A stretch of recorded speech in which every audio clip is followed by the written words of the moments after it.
阿姨新年快乐！我是一图的女朋友，我叫乔晶晶。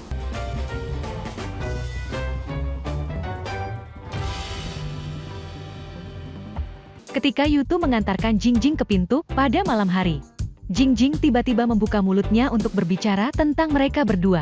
Jangan beritahu orang tuamu dulu. Dia belum siap. Jika anggota keluarga mengajukan pertanyaan dan tidak tahu bagaimana menjawabnya, Yutu juga bertanya pada Jingjing tanpa daya. Berapa lama ini? Jingjing menjelaskan untuk menunggu sampai seseorang menyampaikan kabar tersebut. Tapi pacarmu adalah guru Yu, pekerja lembaga. Kemampuan anti deteksi yang kuat. Tunggu sampai terungkap. Mungkin sudah lama sekali, segera setelah. Yutu bertanya pada Jingjing apa yang harus dilakukan ketika dia kembali ke Shanghai besok. Kata Jingjing, dia dapat mengirim dirinya kembali sebagai teman sekelas lama. Melihat Jingjing aneh di depanku, Yutu tidak bisa membantu tetapi sedikit mengangkat sudut mulutnya. Wajahnya penuh cinta untuk Jingjing. Sampai di rumah, Jingjing berbaring di tempat tidur setelah mandi dan mengirim pesan ke Yutu. Alhasil, butuh waktu cukup lama sebelum saya menerima pesan dari Yutu. Katakan nanti. Saya memberikan laporan pemikiran kepada ibunya sekarang. Itu sama dengan ketika pesan dikirim lagi. Jingjing sudah menunggu untuk tertidur. Hingga keesokan harinya saat Yutu menelpon Jingjing. Jingjing baru saja bangun dalam keadaan linglung. 你还没起床啊？以前9点我都到你家了。过年了，我还不能多睡一会儿呀？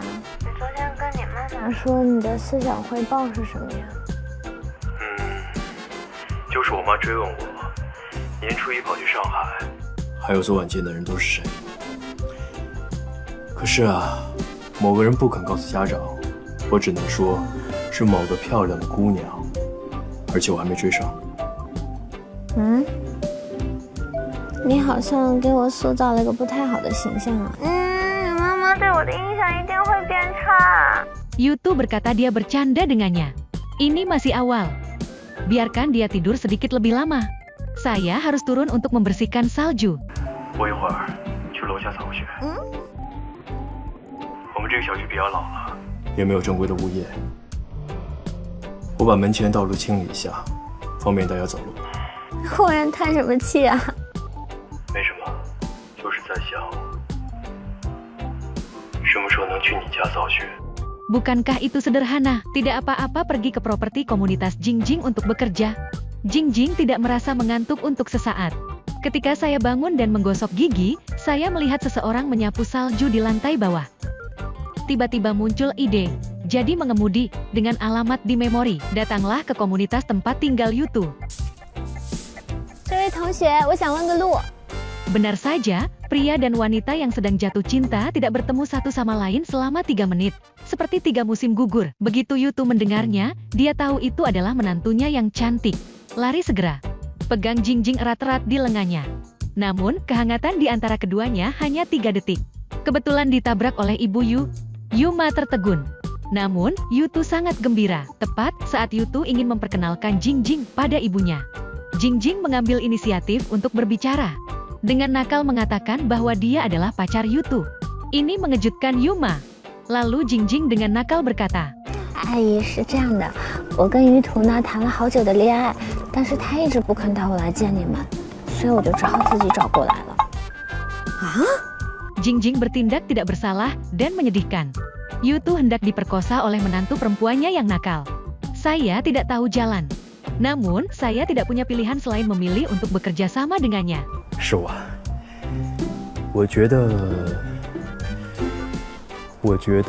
他觉得你们可能不太喜欢我。 Setelah mendengar ini, ekspresi Yutu langsung berubah. Yuma langsung menampar anaknya. 晶晶啊，我们怎么可能不喜欢你呢？我真的没说过这话，他都没跟我提过。提都没跟你们提过我呀？ 不是，他暗示过我，是我没理解，我肯定是说了什么话让他误会了，对吧？误会了。 Putra menemukan yang seperti ini. Pacar yang cantik dan baik. Yuma sangat gembira. Bukankah Anda setuju untuk merahasiakannya untuk saat ini? Bagaimana bisa bocor begitu cepat setelah 1 malam? Kemudian keduanya pergi sambil berpegangan tangan dengan manis. Mama Yu menelepon Yutu lagi. Konfirmasikan apakah Xiao Jingjing benar-benar pacarnya. Setelah mendapat jawaban positif dari Yutu, Mama Yu ingin mengundang Jingjing ke jamuan makan, tapi Yutu berkata bahwa Jingjing akan kembali ke Shanghai sore ini. Setelah mendengarkan ibu, kata dengan marah. Jelas membuat pacar yang luar biasa dan cantik, jangan beritahu keluarga. Dia tidak menyiapkan apapun. Dia juga merusak citra mereka di depan Jingjing. Dia juga mengatakan bahwa dia akan dibersihkan oleh ayahmu ketika dia kembali. Yutu tidak punya pilihan selain meminta maaf dengan putus asa kepada ibunya. Dan Jingjing merasa senang dan mendengarkannya. Panggilan penuh. Saya akhirnya menutup telepon. Yutu memandang Jingjing ke samping. Jingjing tidak punya pilihan selain menjelaskan. Lakukan sendiri, hanya untuk menyelamatkan diri. Gambaran di benak orang tuanya, yang membuatnya sebelumnya. Saya selalu menggambarkan diri saya sebagai seorang yang cantik, tapi itu tidak menjaga citra negatif orang. Melakukan hal ini, hanya untuk mematahkan prasangka di benak ibunya. Itu sebabnya saya mengada-ada.